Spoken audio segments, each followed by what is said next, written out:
Hello guys, welcome back to our YouTube channel TFI ముచ్చట్లు. ఈరోజు వచ్చేసరికి అయితే తమ్ముడు మూవీ గురించి అయితే మాట్లాడుకుందాం. అప్పుడప్పుడు పవన్ కళ్యాణ్ తీసిన తమ్ముడు కాదండి, ఇప్పుడు కొత్తగా రిలీజ్ అయిన నితిన్ తమ్ముడు. సో ముందుగా వీడియోకి వెళ్ళే ముందు please like, share and subscribe to our YouTube channel. And ఈ మూవీకి అయితే ఎలాంటి బజ్ అయితే లేదనమాట. బట్ దిల్ రాజు అండ్ వాళ్ళ కో ప్రొడ్యూసర్స్ వచ్చేసరికి అయితే ఒక టాపిక్ని అయితే తీసుకున్నారు, గేమ్ చేంజర్ టాపిక్ని. సో దాంతో అయితే చాలా హైప్ అయితే క్రియేట్ చేశారు, చాలా బజ్ అయితే క్రియేట్ చేశారనమాట. సో అంత హైప్ అంత బజ్ క్రియేట్ చేసినప్పుడు మూవీలో కూడా ఏదైనా మ్యాటర్ ఉండాలి. బట్ ఇప్పటి వరకు చూసిన ఈ ఇయర్ అనుకోవచ్చు, లాస్ట్ ఇయర్ అనుకోవచ్చు, దీనంత రాడ్ మూవీ అయితే నేను ఇంకొకటి చూడలేదు భయ్య. అస్సలు ఏముంది చెప్పడానికి, మూవీలో ఏం లేదు, టోటల్ వరస్ట్ అనమాట.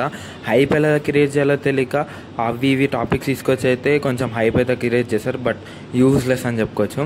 అసలు థియేటర్ మొత్తం ఖాళీ, ఇంటర్వెల్లోనే సగం మంది వెళ్ళిపోయారనమాట. అంటే ఊహించుకోండి ఎంత రాడ్డో. స్టోరీ వైజ్కి వచ్చేసేస్తే story similar kind of MCA లాగా ఉంటుంది అనమాట. కానీ ఎంసీఏలో fun and music, Sai Pallavi acting, dance ఇవన్నీ బాగుంటాయి.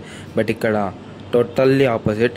అక్కడ అక్క తమ్ముడు కాన్సెప్ట్ కొంచెం అన్నా ఎక్కుతుంది ఎంసీఏలో, బట్ ఇక్కడైతే ఏముండదు, అసలు నిల్ అనమాట.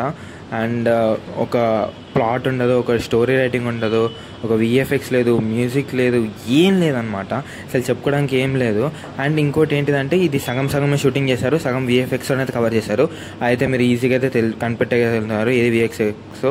అండ్ అంత కట్ ఉంటుంది అనమాట. సగం షూటింగ్ చేసినట్టు సగం విఎఫ్ఎక్స్ అలా. సో కోఆర్డినేషన్ అంటే రెండింటి మధ్యలో సింక్ అనేది లేదు, అక్కడ బిగ్గెస్ట్ నెగిటివ్ అనిపించింది. అండ్ ఇంకోటి స్టోరీ అస్సలు లేదు, అండ్ తీసే విధానం కూడా బాగాలేదు. అండ్ యాక్టింగ్ అయితే ఎవ్వరు బాగా చేయలేరు. అండ్ చాలామంది సీరియల్ యాక్టర్స్ అయితే ఉన్నారు, సో సీరియల్ యాక్టింగే చేశారు. అండ్ నితిన్ కూడా ఆన్ అండ్ ఆఫ్ అనిపించాడు, అంత యాక్టింగ్ అంత లేదు. ఎంత చెప్పుకున్నా తక్కువే. మూవీ ఎలా ఓకే చేశారో, ఎలా డైరెక్ట్ చేశారో అసలుకే తెలీదు.